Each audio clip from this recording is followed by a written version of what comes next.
Hello and welcome to the Warhammer 40k Book Club. This is episode number 20, in which we're discussing The Lords of Silence by Chris Wraight. I'm Jen Bozier. And I'm Carrie Honey. And this is Warhammer 40k Book Club, where we read from a crag. Every episode, we discuss a book that we've selected from the Black Library's Warhammer 40,000 catalog. We post the book on our website, WH40kbookclub.com, along with questions to ponder during reading. Listeners are able to read the book and then tune in and hear our discussion. We encourage participation through Twitter, the site, or Encrypted Vox channel. Spoiler warning, if you haven't yet read the book, go to the site, check out the book and the questions, and then come back to this post as we'll be discussing the book in great detail from start to finish. As mentioned, this episode, we're reading The Lords of Silence by Chris Wraight. It's about a band of Death Guard, and it bounces through time. It kind of takes place a little bit before the fall of Cadia, after the fall of Cadia, and on their journey to Ultramar, so it fills in the blanks a little bit for us. Let's start. Did you like the book? Oh, before we start, we need to thank Random Imperial Citizen for pointing out this book and then constantly hounding. And I admit I'm the one who drug my feet on this because I was like, I can't take reading any more Death Guard. And I have to say, it's going to be hard to top this book this year. It really so, yes, is. I did like it a lot. Yes, I did as well. And I like the Death Guard, and I went into it a little skeptically. I think I just thought it was going to be basically this is the conversation that took place before they decided to go to Ultramar, which it kind of is. And that's it. Like, I figured it was just going to be like a OBT dubs. And no, I should not have underestimated Chris Wraight. Now, one thing I'd say about this is almost like Chris Wraight was like, hey, I know that you just wrote Dark Imperium, but can I write, like, how the Death Guard got there, or actually just this one particular warband, and can I just go nuts? And they were like, sure. Because this was like Chris Wraight. Go nuts! This is like Chris Wraight unleashed. With the Traitor Legion. Yes, I would say so. And there's a lot of fun things about it. So let's dive into what parts stood out to you. Like the whole book. Right. I think the biggest thing that stuck out to me is actually the first 2 pages of chapter 4, The Eye's Edge, or not chapter 4, section 4. It's page 147, the beginning of chapter 9. They describe everybody coming together for at Abaddon's behest, right? As they're marching on Cadia. They describe all the ships coming in. And this is probably some of the most masterful writing I've seen in a very long time, because he manages in 2-3 sentence clusters to sum up every single Traitor Legion. So when he goes through the descriptions of the Iron Warriors and the Emperor's Children, my favorite line in there being that their ships in space reek of sadism. See, I'd written down that one too, because when that happened, like, I had to put the book down. I was laughing so hard. Well, and actually my favorite ones are, of course, my favorite legions, the Iron Warriors, talking about how their each was as gray as Perturbo's heart.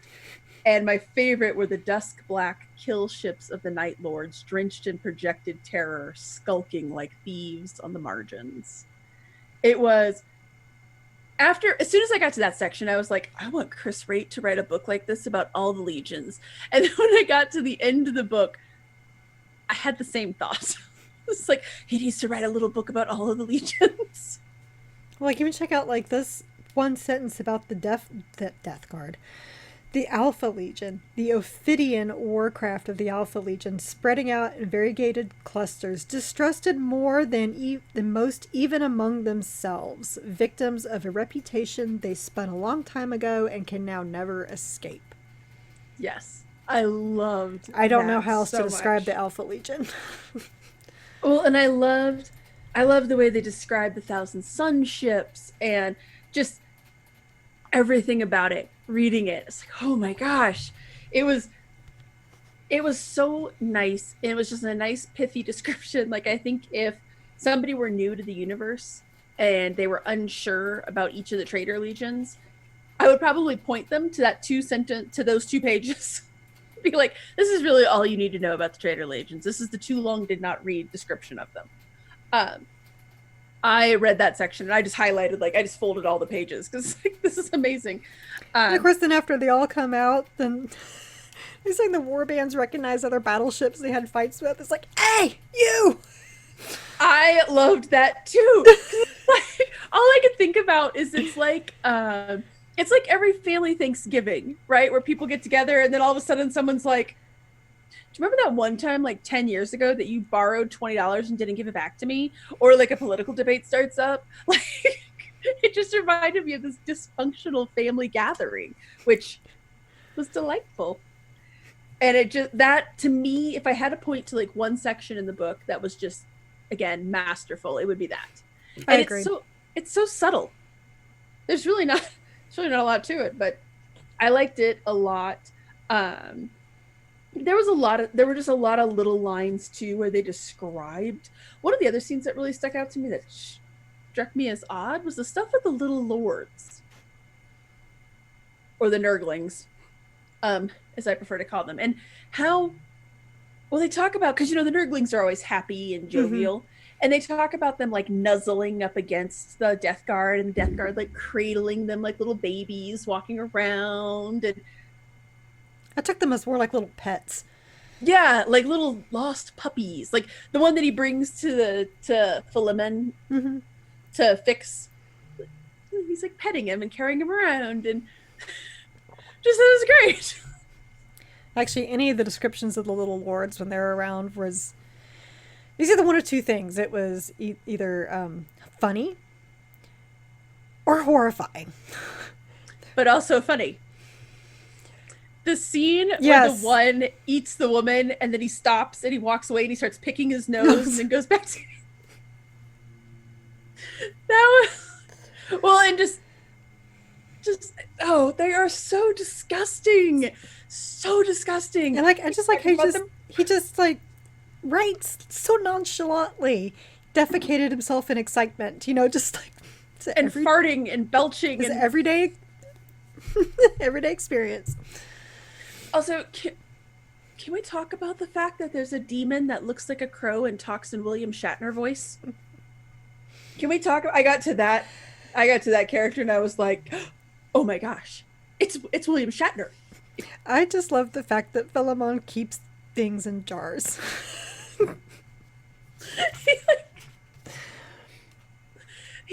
That was hilarious to me too. He keeps demons in jars because they are ineffably perplexing. I was surprised at how cerebral the Death Guard is. A lot of them, at Vorks too, they talk about wanting to study things and keeping these records. Less about conquest and more like, oh, this is very interesting. And they're like, and I guess it makes sense, right? Because of Nurgle himself, it makes sense that you would want to constantly be in a state of study because of the plagues. But yeah, the idea of him having this collection of jars, and they just talk about Shatnerbird. Who knows what else is in there? And little Nurglings that defecate on his desk, which, how could you tell? Well, when there's a brown spot on the map that wasn't there before. Again, how could you tell? And then the scene that you texted me about, that I also texted about, I think we do need to talk about, is standing out. When they literally... Oh my god. Page 233, I wrote in my notes right here, Solus, the ship, literally shits on Mechanicus' ship at Cadia. I mean, so you told me, you were like, tell me what you think when you get to page 233, and I was like, okay. And I'm reading what's going on, right? And I'm like, what the heck would have stood out to her? And then all of a sudden, the ship's bowels opened, and they literally did. All I could picture was Christmas Vacation. Shitter's full. I mean, yeah, that's pretty much. So disgusting. That was I think that was the first and only time reading this book that I was like, that's just gross. See, and I just cracked up at that point, like, you know. Oh, I did too. I got nothing because. But like, I wrote in the margin of my book, ew. I mean, just like, what else can you come back with that? I mean, not only that, but it worked. It took down the entire ship. My husband always jokes that poop is the ultimate weapon because there's no retort to poop. That's why monkeys do it. I mean, geez. Exactly. And that's why I read the scene to him and he was just like, no, you can't even argue with that. Like, you can't. And to be fair, I don't think they saw it coming. And it's especially not the Mechanicum. I was about to say there's like this delicious irony to them unleashing the outhouses on the Mechanicum. Oh my god, I laughed really hard, but I did actually have to kind of set the book down and just be like, that's so disgusting. Because even knowing it's like, I could smell it reading it. It's just like, oh. Oh, you know, there was some descriptions in here. I feel like I had to scrape them off my teeth. Oh, yeah. When they describe them walking and sloshing in their armor. Yeah. At the same, you know, it is so disgusting, but I didn't get grossed out the way I did in Plague War, or was it Dark Imperium? Whichever one had the whale bombs. Leg War, I think. Because in so many ways, it's so gross, but I found it just hysterical. Because on the one hand, it's kind of scary seeing these revenant space marines coming at you that have their livers dangling out. They got, you know, intestines everywhere. Everything's rotting. You know, they got rusty weapons. And then you hear them sloshing, and that just gets to be funny. Right. And yet they're so terrifying because you don't want that to touch you. Well, in a lot of ways, I think they're kind of like the orcs, right? Right. The orcs are terrifying, but they're funny. Oh my god, are they funny to read about? And that reminded me a lot of that too. The other thing is, like, whenever they talked about like how you could smell them coming. Mm-hmm. So like when they're dealing with the humans, and the humans are just like, The other thing that I had written down here that how they all started throwing up and they had no idea why before they even walked in the door. That's so gnarly. Like, so on page 104 though, I want to point out that I had high school flashbacks. On page 104, and they talk about there's a quaint tradition in the various propaganda departmentos of the administratum for marketing agro-worlds of as quasi-paradises. That whole chapter is basically like the first half of Grapes of Wrath. So I got like major high school flashbacks, and all of a sudden I was, you know, wondering if I was going to have to write an essay about a turtle at the end. The turtle's a metaphor. The one in the beginning that's over on its back. I don't remember the turtle. So the Grapes of Wrath is my Scarlet Letter, just so we're clear. Gotcha. So anyways, that was kind of funny too, though. I was like, oh, good to see that that's still alive and well. That really stuck out to me as well. There were just a lot of little lines in this book that I would be like, my book's kind of bleeding pink from my highlighter, because there would just be like little lines here and there that I was like, ooh, that's nice. I like the way that's worded. I'd started just writing down. It was almost like I was talking about high school. It felt like I was like taking my notes from Moby Dick again. We're almost like writing down word for word, you know, everything in the book. Like, one of my favorite quotes early on, Cleto, his thoughts on fighting. Fighting is a little more than belching, a necessary part of life, but hardly the most distinguished. Yep. Yeah, I love that, because I mean that's fitting in so many reasons, so many ways. But sometimes it's like, wow, of course, only the Death Guard would choose belching. Right, exactly. So the Death Guard, they're a legion apart in the Traitor Legions, and I think they even mention that in that section when all the ships are coming together. I'm trying to think. I know I marked it down, but they talk about when the Death Guard, how the Death Guard, they're the last to get there. Mm-hmm.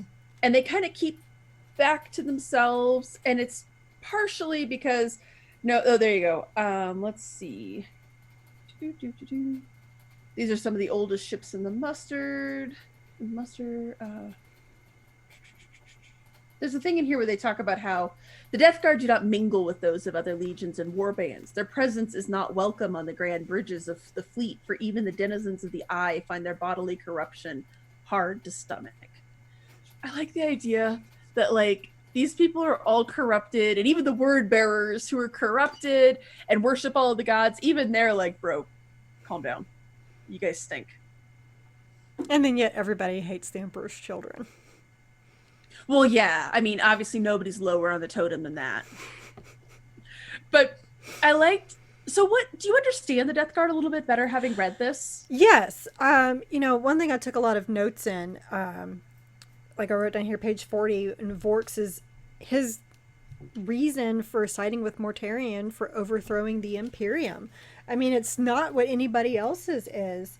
As he says, that basically he just wants to stop the stasis of the Imperium. He's like, you guys have been doing the same thing for 10,000 years and it's not getting any better. It's time to embrace change. Now,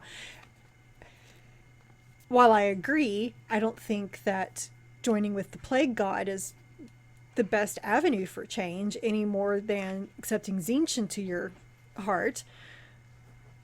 But I thought it was just very, very interesting because that's so different from the word bearers, their original plan and their continued plan, as well as Horus's. Because although he deviated from his original plan was to stop his father from taking all the glory. And but then, things happened along the way called Chaos Gods and Erebus and things. But I really like that because to me it almost made them more likable, and that they're just not these, except for Typhus, but they're just not these tyrants coming down to just overthrow the Empire because funsies. Well, I like when he talks about how he harbors no ill will for the Loyalist legions because they're just misguided. They just don't realize the truth yet. And there's a line where he talks about, he says this a lot, the god. For Vorks, there is no pantheon. The allegiance of other powers is for him mistaken and wicked. There's only one genuine deified mode of entity in the universe. So I like the idea that he's like, look, you guys just don't understand. It's here, we've found the god, and you guys can come over and join with us. We're all cool with it. Yeah, we're all cool. It's all good. Don't worry about it. You get used to the sloshing. So along those lines, one of the things I like is actually on page 41, where he's talking about how the original Death Guard, the people who were on Barbarous, why they will forever be loyal to Mortarion, because Mortarion is the one who freed them. Because Barbarous was a death world and it was a shithole, almost literally. And Mortarion is the one that lifted them up out of this, and Mortarion brought them out. So I love this idea that the ones who, it says the originators of the Legion are still grateful. They will never forget. I liked that idea a lot, because the Death Guard's also very different in that I get the impression that they're still very much a family and a war band. They didn't fracture into a bunch of little pieces with their own little fiefdoms, and nope. They're all still here. They're all still working with Mortarion, and because they have that, what they call the bountiful garden, which every time they described the plague planet and they were talking about the garden and all the living stuff and blah blah blah, I kept picturing like a beautiful rainforest, and then I had to remember what their definition of beauty was, and then I just kept it as a rainforest. It's like Fern Gully. And then I started imagining like this one model I seen someone painted of Mortarion that had these beautiful wings. Like, I mean, they Was just, it the moth wings? yeah, the one with the eyes in them. And you don't have a thing with Yeah. eyes, but this thing was just beautiful. It was so pretty. And it was one that's just like, I never would have thought I would ever imagine Mortarion being beautiful, but this model was. And that's kind of what I imagined him looking like in this Right. beautiful garden. Right, I know exactly. it's not, but I know it's more like when you find the cheese at the back of your refrigerator that you forgot about. But I'm or the gonna just grapes at the bottom of the bag. Yeah, I'm gonna just go ahead and pretend that it was a beautiful. It was Fern Gully. One of the other things that really surprised me, or it didn't surprise me as much as it did initially, but then I was like, oh, I guess that makes sense. Is when they talk about how the Death Guard no longer tend machinery. They've forgotten how, but they understand cells and respiration and circulation. So the fact, like, remember they were talking about the whale, the ship, the idea that all of their stuff is living. It's a living entity, and that they do understand. They understand, well, their version of life, I guess. Right. But that there's this weird respect for it. Which is how the ship was able to literally shit on the Mechanicum. Anyways, yes. And just this odd respect that they have for life that has embraced Nurgle. Mm-hmm. And the studiousness of them. Because, like, when Vorks goes back to his house and he's allowed to just go in there and write down and document everything that's happened and all, it was odd to me. I guess I didn't expect that, this traitor legion that's like, especially with him, where he's like, I just really want to be left alone with my books. Mm-hmm. Like, that's really what I want to do. And that surprised me a lot about the Death Guard in general. I didn't expect that. No, because I think everything that we've read, though, has been, from the Dark Imperium trilogy. And most of that, honestly, is when Mortarion's like, okay, my brother is here, and I'm going to basically do all these things to get him to come over here and face me. Sorry, I've had Nurgle visit me this week. I have as well. It's what we get for liking the book. Right, pretty much, yes. And mostly Typhus, and him leading. And Typhus is very much, I would say, a warmonger out of all of them. And then to get this side where it's like, it's not even just Vorks. It's, when he's talking to many of the captains that are hanging out the Bountiful Garden, like, they're all just like, this is just cool. We just want to be. We want to be, and we want to have everybody else be. Right. Yeah. That which is surprised me. I don't know what I was expecting. I guess I expected these just kind of, you know what I think? And I think this, again, is because we saw them in Dark Imperium. I expected them to either be a little more mindless or a little more malicious. But no, I didn't get that. Well, the more I start thinking about this, especially when comparing, because the first time in the Horus Heresy you really get behind the Death Guard is Flight of the Eisenstein. Yes. And that's when they have the whole scene with Garrow drinking from Mortarion's cup. And every conversation he has with Mortarion is a very calm person. He's very calm, very measured, doesn't say anything without purpose. And just seems like he is a guy that kind of melts into the background and kind of observes everything. So in the way it kind of made sense, of course. And then I read in 1,000 Suns when he's up on the podium's like, argh, and then goes into chaos. But that's besides the point. We can all thank Typhus for that. That was an interesting line, by the way. And I can't find it right now, but when Vorks is talking about how everybody loves Mortarion, everybody's loyal to Mortarion, the old guard, but they don't like Typhus because they remember what he did. So I find it interesting that they're all kind of like, shit, yeah, Nurgle, we love our father, but that one guy got us in this predicament, and we're still not okay with that. Right. Things were just fine. Right. Like, we were doing pretty good until Typhus decided to become Erebus Part 2. He did. Well, I know, I'm not disagreeing. Just I can't remember what the book is where they reveal how he gets them over to Nurgle. I think it's the Buried Dagger. that's a more recent one. I think so, maybe.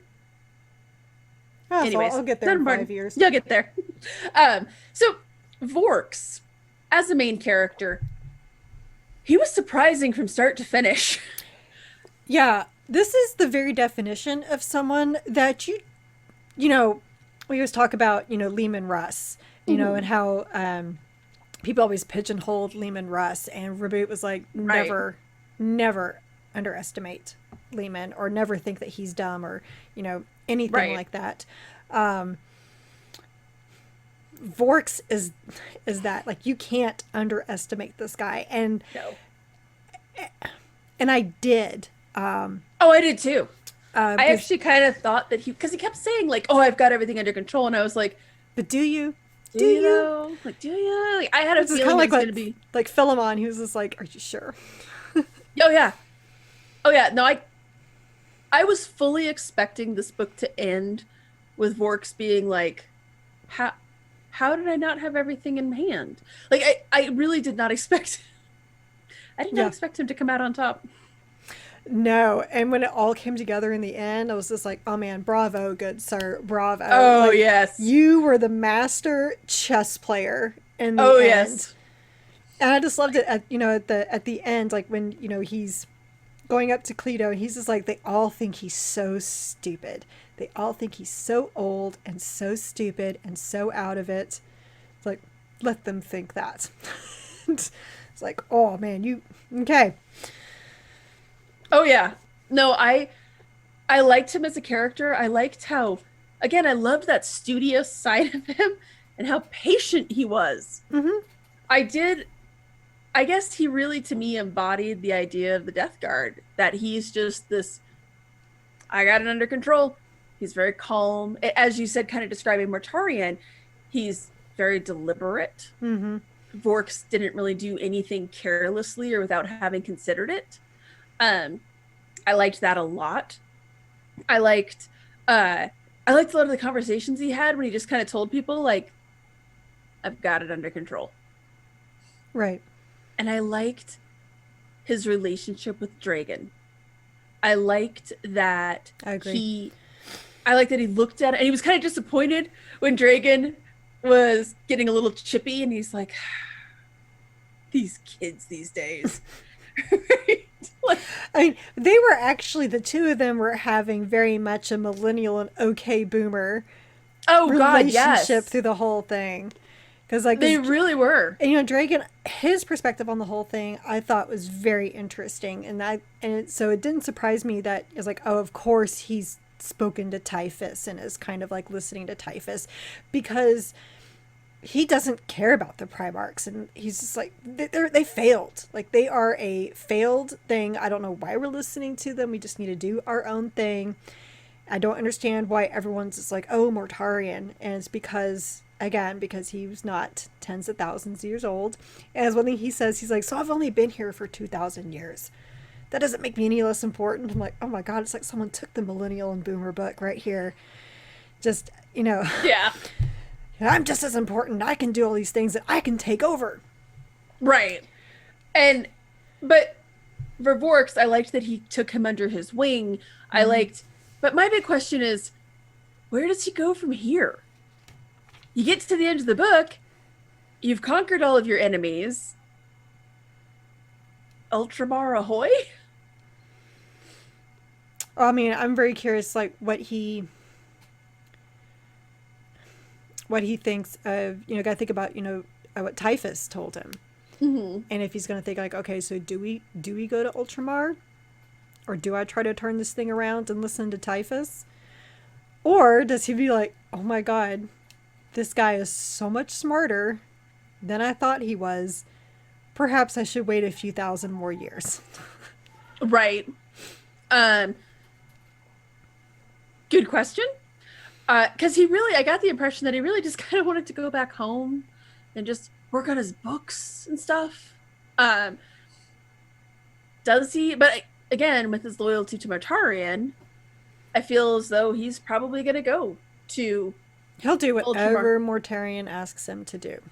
Exactly. So I have a feeling that that's probably his future. I want to see more of him, though.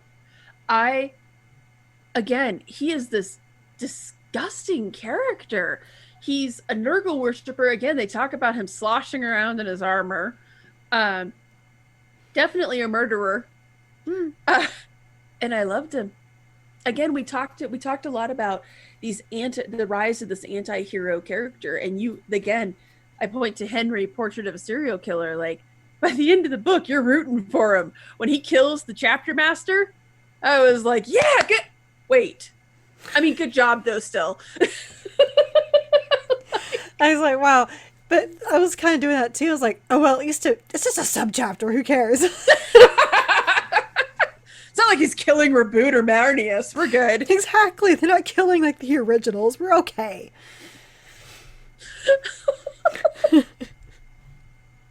We're good loyalists, everyone. Well, as far as I'm concerned, Chris Wraight just cleaned up another subchapter. Right. So one thing that's interesting as we transition over into Dragan, Chris Wraight definitely has types of characters that he likes. So if you looked at Watchers of the Throne, you had this very calm, very composed character in Valerian. And then you had the angry and brash, just want to get shit done character in Alea. And then when you look at the Carrion Throne, right, you had the very calm, very in control Crowl, and the more brash, we just need to go and clean up this shit and I don't have time for this, Spinoza. You have the very calm and in control Vorks, and then the brash Dragan. So how do Dragons, and I'm not knocking that, right. I love it. It's like, as soon as I started reading it, I was like, oh, I recognize these characters and I love them already. Well, he does them in such a way that it feels fresh. It's not just like, it does. It's like, oh, here's the Wraight formulae again. No, right. It's not Stephen King. Like, oh, look, there's the funny kid, and oh, here's this person, and yeah, exactly. Stephen King only has 5 characters. But how did Dragan's experiences and descriptions of the Death Guard, did they surprise you? Did you like them? It was like I said earlier, it was unique. I didn't know what to expect, I guess, because I have a hard time believing that anybody would join these traitor legions. Dude, seriously, the recruiting for Nurgle must be outstanding. Man, the military. My liver's on the outside of my body. The military needs to get a hold of these people, man. Right? Right? So I just had always believed that the traitor legions, just because I know how big the legions were way back in the day. Because yes, we have these chapters now that are just 1,000 members. But you had thousands of chapters in a legion with hundreds of members. So these things were just massive. Mm-hmm. So to me, it's like they got people just to keep on going through. It's no big deal. And plus, if they've given themselves over to the gods, they're going to live technically forever anyway. Right. It seemed no big deal. I was surprised that there was new recruits. And like you said, I can't imagine being like, hey, this sounds like a good idea to me. I think I want to follow Nurgle. Oddly, I knew that all of the traitor legions bring in new recruits, and that they all make sense to me, except for the Death Guard. I kind of assumed that the Death Guard, how do you sell that shit? Literally. You get to live forever? Nothing hurts? I mean, because they talk about how there's no pain. There's that. I guess there's that, but I mean, most of the traitor legions have lived a really long time. And he's so angry and he's so bitter. And there was a line in here where he says he wonders if he chose the right traitor legion. He wanted to be a traitor, but maybe this wasn't the right legion. I was like, well, that's an unfortunate mistake. Right, because he even talks about how he's happy he can still take off his helm. Mm-hmm. And that, he's like, he can feel it inside him, but he's the change going on inside of him, but he's trying to hold it off as long as possible because he's so afraid what it'll do to his brain. Yes. Because he's just convinced that it has rotted everybody's minds, even though I think that's proven that's not true. Maybe they are moving slowly, but that doesn't mean that they're not all there. Obviously, with Vorks. And so maybe he's also, because of the whole thing with the helm thing, I was like, you might have been a little too vain for this. That's always kind of my joke. So I was looking for the chapters. I liked is on page 114 where he says that joining the Death Guard is like sinking into a deep, cold ocean. And he talks about how it slowly takes over all of your stuff. And then he said that for him, it's not about faith. It's it's vengeance for a life he cannot remember and dominance over a species he has cut ties with. It's about pride amid a legion that barely understands the notion. So yeah, like maybe you should have talked to the World Eaters, or the Black Legion, and just chose your own adventure with the gods, right? It's interesting to me. I would actually love to know the history of how he got into the Death Guard, but because they mentioned that Vorks knows. Vorks does know. Vorks knows who he is or who he was. Mm-hmm. It's probably in his giant book. But I loved his transformation over the book, where he starts as just this angry, these people are slow, these people don't do anything. And his descriptions of the Primarchs and Terra, when they talk about being on Terra, and he's like, yeah, that's a failure, stop talking about it. Again, to your point with the millennial and the boomer thing, right? Yeah. That really did feel like the back when I was a kid sort of conversation, right? Right. We were there on Terra. Exactly. And he's like, and how did that go? And when he talks about the Primarchs, and he's like, these guys suck. These guys failed. Stop talking about them. I was like, oh, my favorite quote about them, page 28. Imperials only venerate their Primarchs because they are all dead. Yes. If any lived, they would soon remember what fools they were and despise them too. Of course, obviously, this is before Reboot came back. Or before they knew he came back. Well, right. And I did like when they talked about the traitor Primarchs, and he says the Primarchs were still slumped on their self-made dream worlds, rolling around in acrimony and self-loathing, unable to leave them. So even the traitor Primarchs, they're like, guys, you only like your good ones because they're dead and they're gone. Right? But I loved Which I think is weird that he'd be assuming that the loyalist Primarchs would be like in the fetal position, going back and forth and crying over stuff. I mean, to be fair, well, I guess the lion is, but well, actually, all of them, because like after 200 years after the heresy, they basically are all like, "Hey, I'm about to head out," and they're gone. They ghost. Like, we'll be back when shit hits the fan. Well, except for Reboot. I mean, he was like, I'm going after Fulgrim. Reboot, yeah, okay. Reboot's special. We've already decided that. And Dorn like just disappeared in the middle of the siege. Rust. No, he Dorn after the siege of Terra, he teleported up onto a Black Legion ship and then was never seen again. But I liked that. But I like how angry he is, and he's so irritated, and when Typhus is talking to him, he's like, shit, yeah, what Typhus has to say. And then at the end, when it's revealed that no, Vorks had this all in hand from the get-go. I love when they describe them both stepping up and just fighting alongside each other. I got to that scene, it was like, oh god.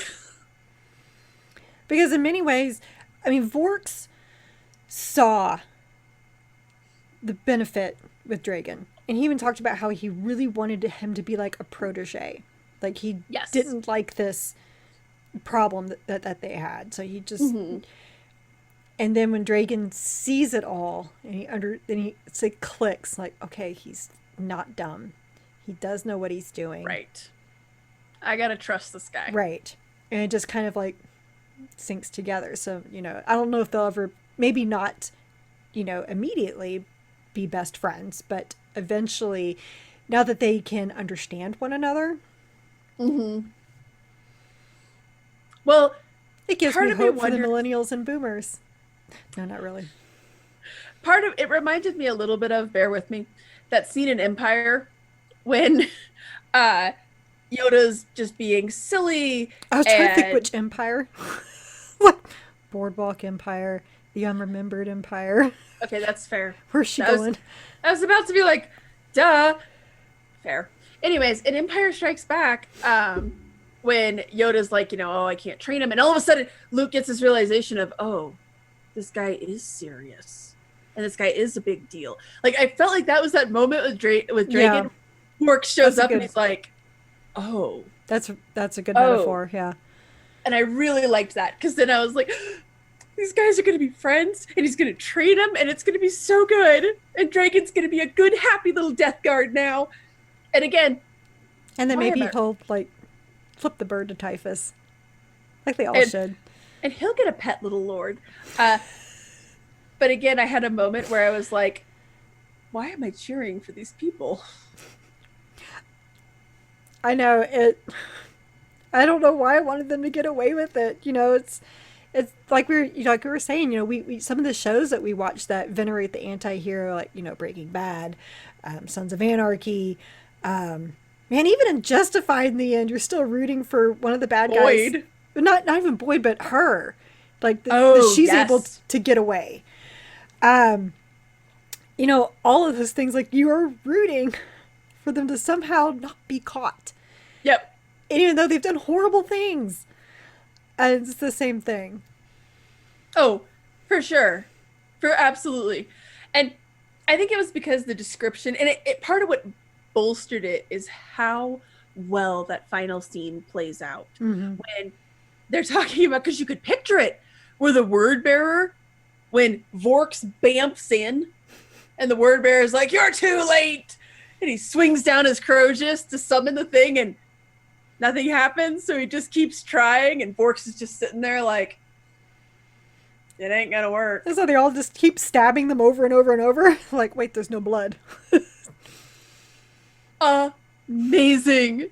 And just the way when he comes down, he's swinging that scythe, punctuating each of his words. I was just like, this is outstanding.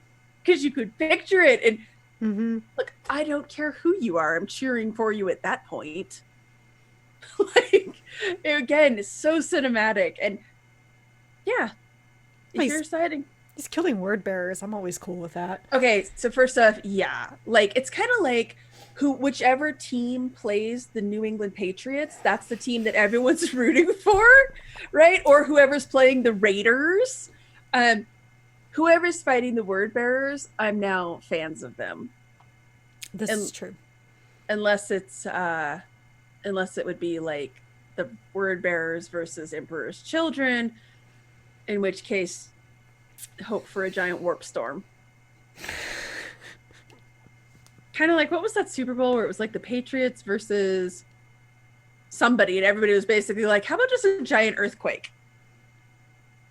I can't remember who it was. It was several years ago, but people were making Dark Knight Rises jokes. I was about to say, was that a Dark Knight Rises joke? Yeah. Dark Knight Rises Super Bowl, but... Yeah, it was. Everybody was like, oh, please. And I can't remember who it was. What NFC team could that have been? I don't remember.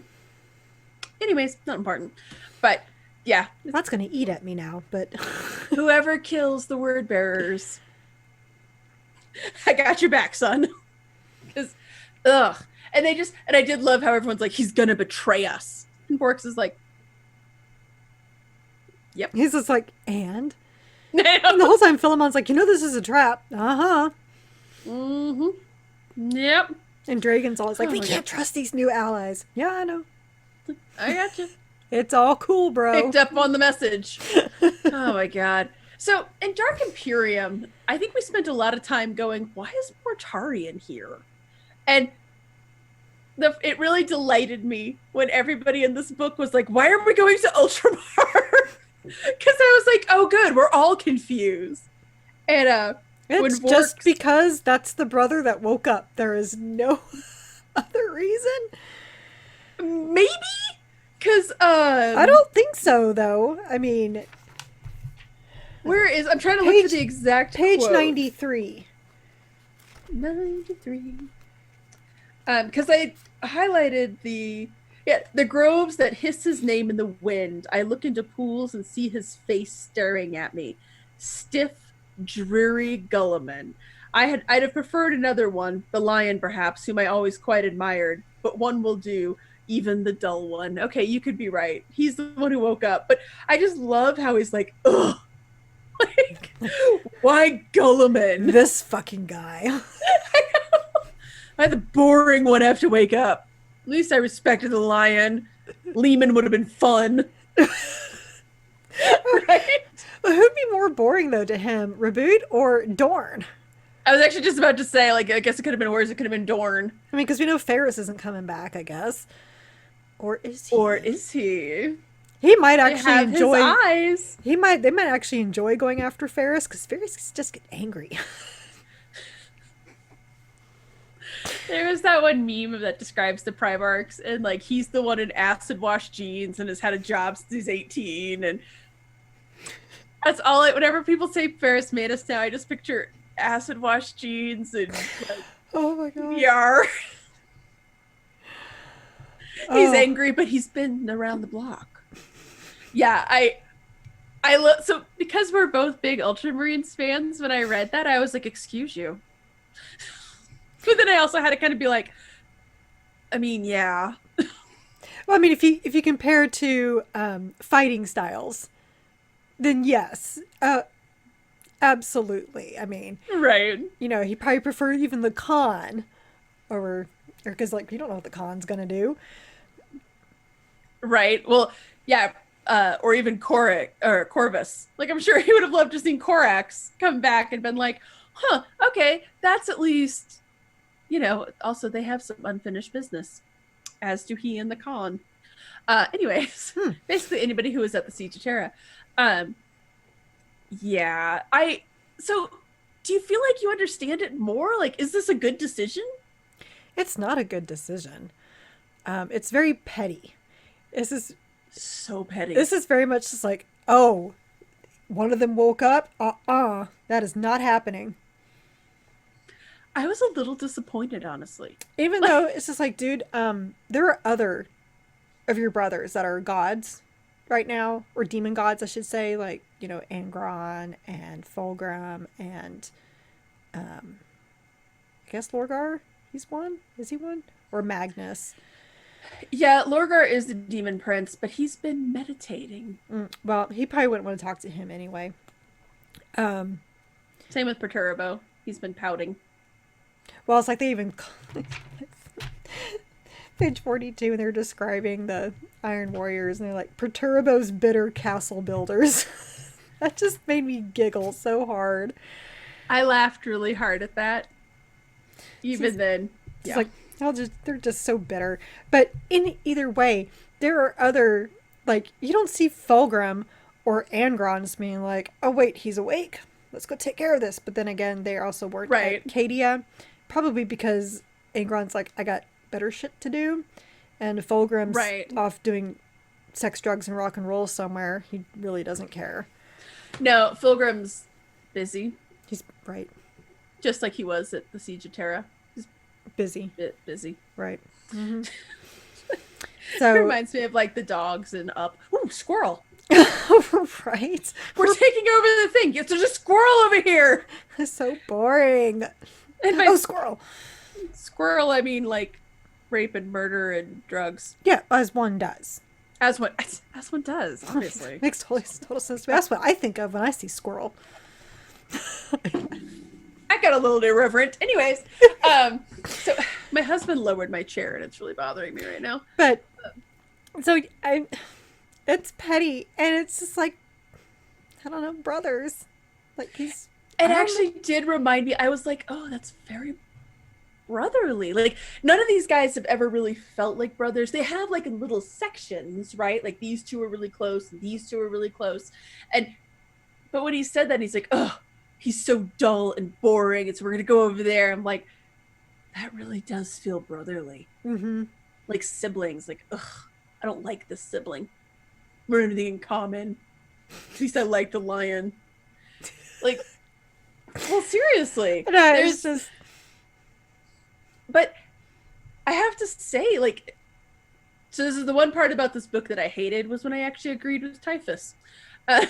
Because Typhus is like, why are we doing this? And I was like, that's a valid question, sir. It is a very valid question. And it makes sense. It actually explained a lot about Plague War. Because Typhus is like, why are we here?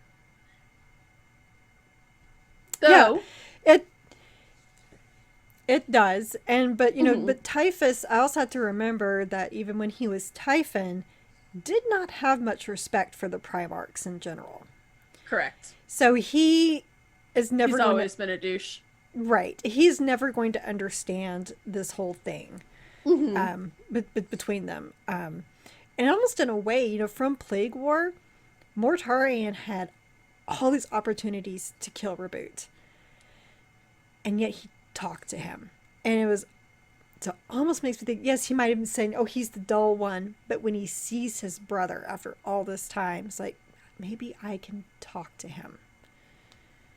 Well, if you remember, their big conversation is him basically, the part that stuck out to me, and again stuck out to me in this book, was when he's like, did you go and talk to Dad? Did you realize that Dad never loved us? Because I found somebody who does love us. Right. So it, again, kind of like when Vorks was like, yeah, these guys are just misguided. They don't know any better yet. It still feels a little bit like, just come on, enjoy it. Like, we found the right side. We found the good side. Come on over. It's the God. To enjoy Nurgle, he gives hugs. Squishy hugs. Stinky hugs. I made this joke on Twitter one day, and I'll make it again here too, is that when they describe the, whenever they describe how bad they smell, I just think of my daughter's hockey bag. Because it smells like death at all times.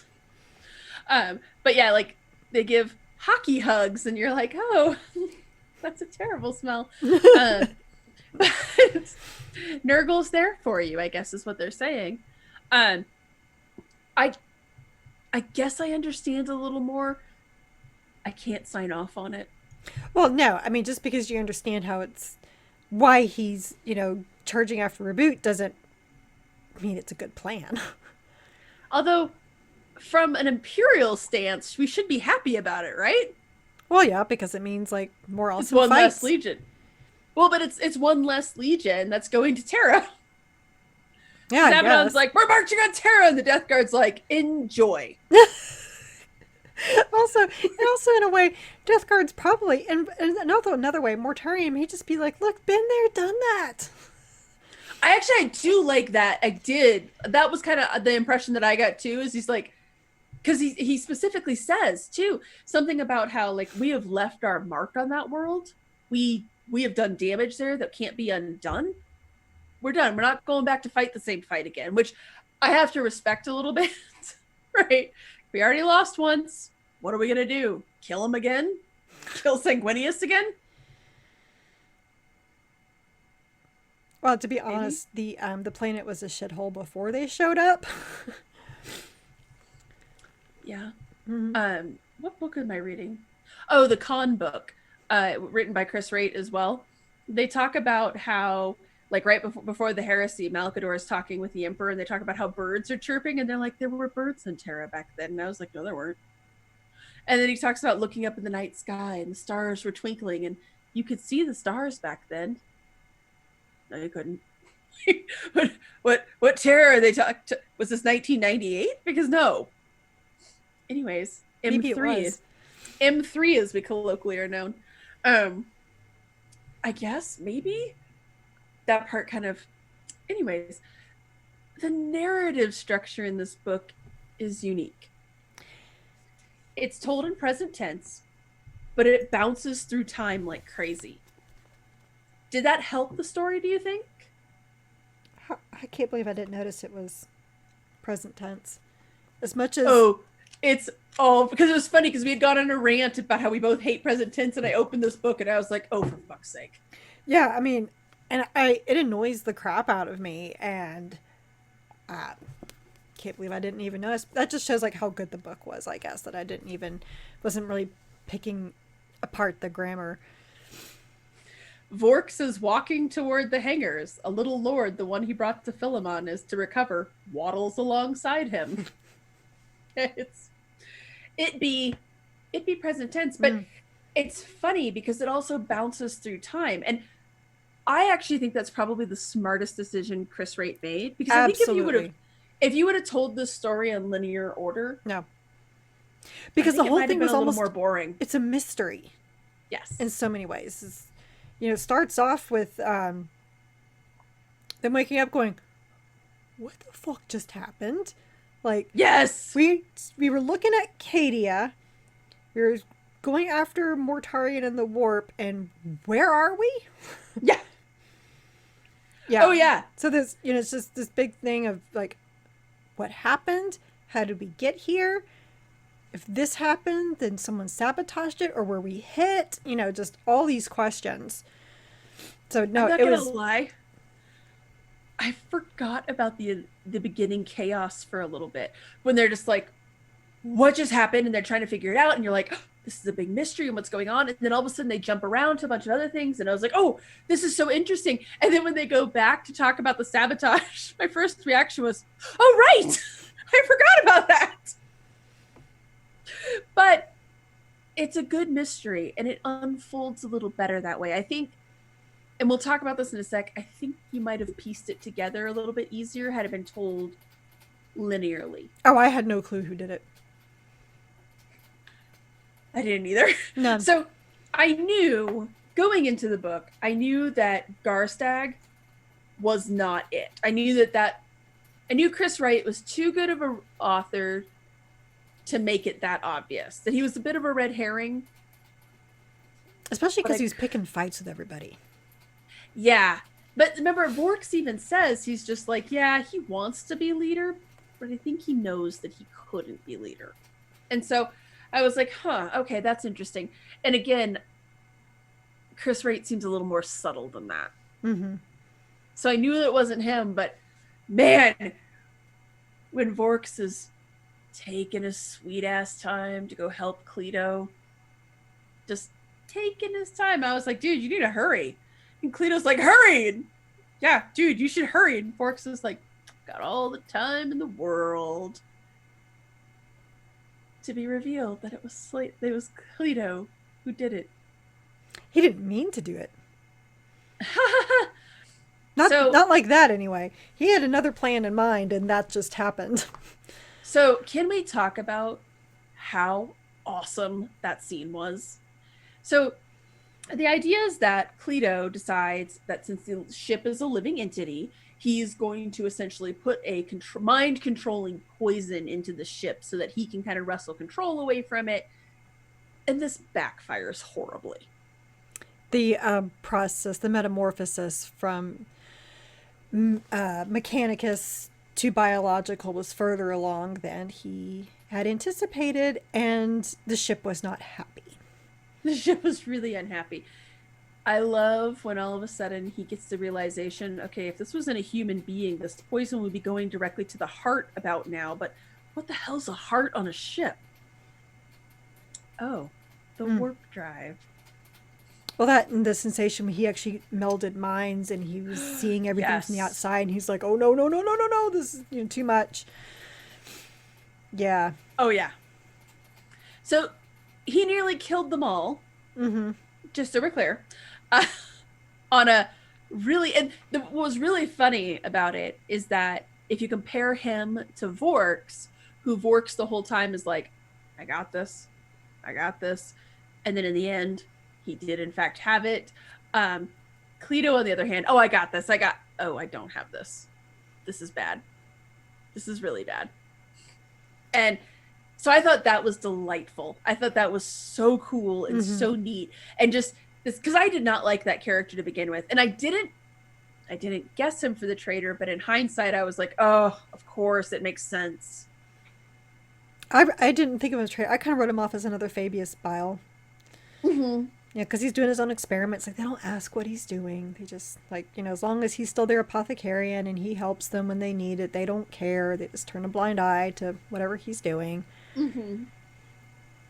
Yeah, I had as well, but that's what I was saying. So, like, when you go back, all of a sudden, when they're like, "Oh, he's a traitor," I sat there and I was like, "Oh, yeah, it totally makes sense." Because remember they talk about in the beginning when he's stitching up all the servitors, and somebody goes over to him and they're like, "What are you doing?" And he's like, "Whatever I want." Okay, bro. Well, like. Sure. Okay. Like, just all these little things where he's like, I just do whatever I want. Thank you. Oh, yeah, you're over it. You are so over it. So it made sense in hindsight. And I did not like his character at all. So I was actually really glad when he died. Like I said, he was like the Fabius Bile. He really was. He was kind of like a fabulous Bill. Mm-hmm. But, not nearly as smart, though. Yeah, no. I don't think Bill would have been caught doing that. No, but Bill also wouldn't have wanted to be leader. No, he would have been like, "Fuck you, I'm going off over here." I don't think I really understood why Cleto thought he would make such a good leader. I guess arrogance, but like when Vorks is basically like, "You would be terrible at this." I'm like, "Yeah, he's not wrong." Like, he would have more respect if Dragan had sabotaged it, Right. At least he would have been like, yeah, I can understand that. Yeah, that makes sense. But, yeah. Yeah. I did not see it coming, and I thought it was really well done. And my daughter saying goodnight. Since we have early morning lessons tomorrow. But my kids are already in bed. Mine should have been. But that was to me, and I do like in the very end where everyone's kind of like, or I think it's Slurt who's like, so what happened to Cleto exactly? Man, that chapter master was not a joke. But the warp drive failure, I thought, was well played. Yeah.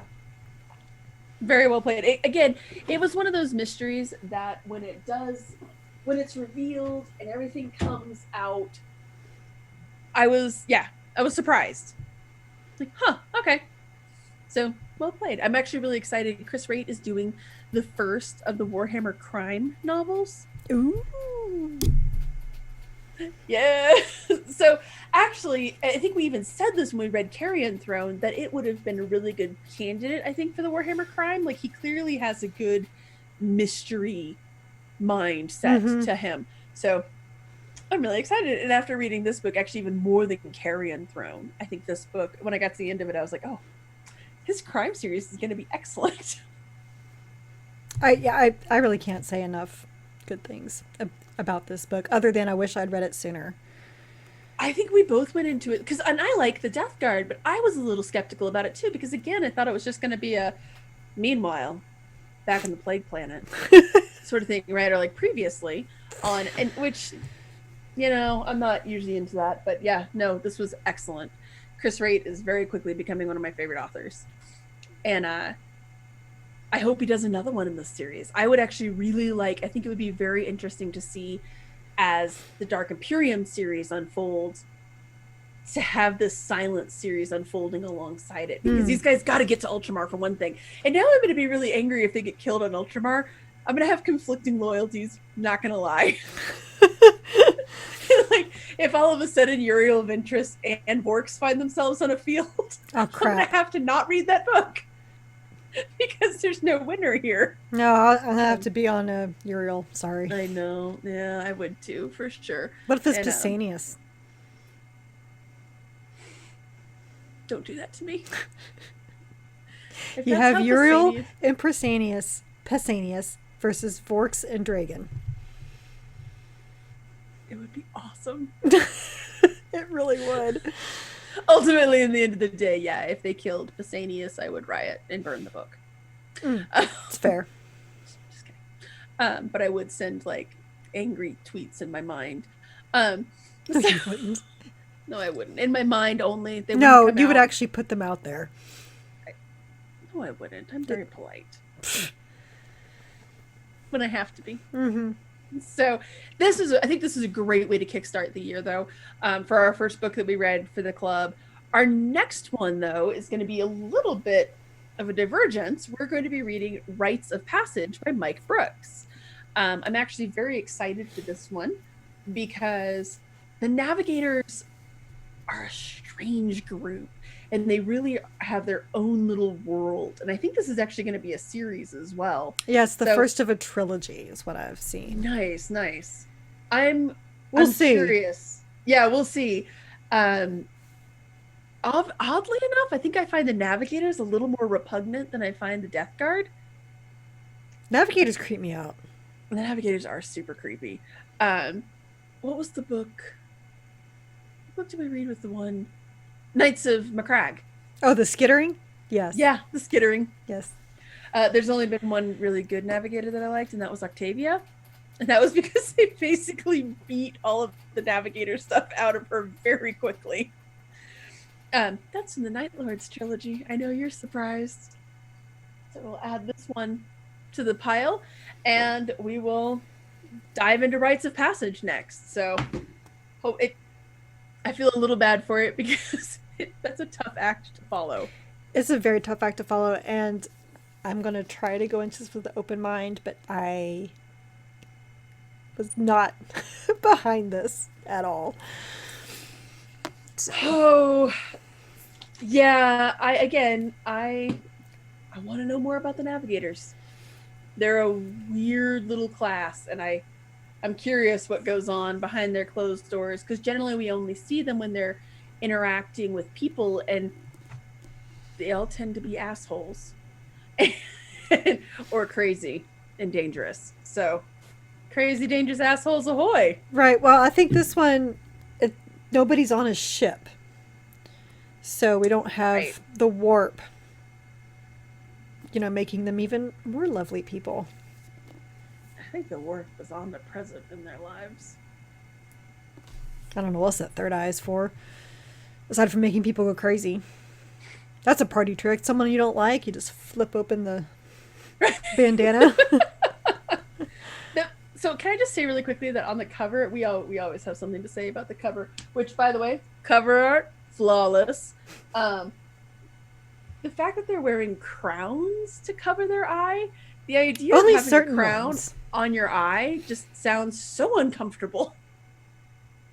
I'm very sensitive to eye stuff. Well, yes, I am too. Dude, they're weird, okay? They're weird.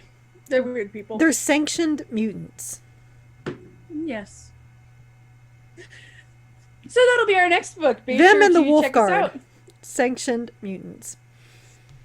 I'm not wrong. Madam. I'm sorry. Do you want to take us out? Because I am done talking to you. Oh, I had a feeling the Space Wolves was going to end our friendship one day. I just had no idea it would be, the very first podcast of 2020. So thank you all for on a good note. Thank you all for listening to the Warhammer 40k book club episode regarding Lords of Silence by Chris Wraight. Be sure to join us for our next book, Rites of Passage by Mike Brooks. We are an unofficial book club and not affiliated with the Black Library or any of its affiliates. You can find both the vidcast and podcast on our website, WH40kbookclub.com. If you like this episode, please like, subscribe, give a review, and all those things to the vidcast on YouTube or the podcast on iTunes, Google Podcasts, Stitcher, and Spotify. Our site also has articles about our adventures in reading other Warhammer 40k books and short stories outside of the book club books, so please stay a while and read for Macragge. Good night, everybody. Good night.